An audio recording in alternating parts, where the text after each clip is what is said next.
How to use Perplexity AI. So to start, we'll have to open our browser and then search for Perplexity AI.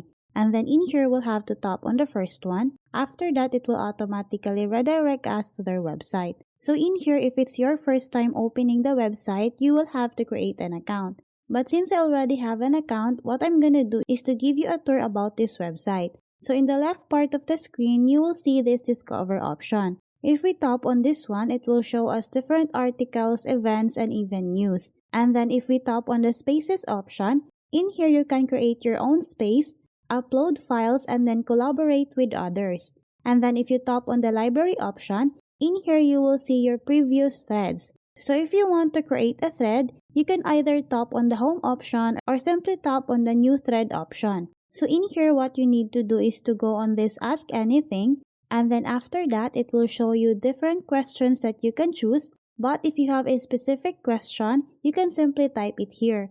So as an example, I'm gonna type here, please show me a sample templates for sales manager application. After that, I'll have to tap on this arrow icon. And then in here, as you can see, it automatically showed me different templates for sales manager application. So that's how easy we can use Perplexity AI. Thanks for watching, and if you find this video helpful, please don't forget to subscribe, hit the like button, and then the notification bell so you won't miss any of our future videos. See you on the next one.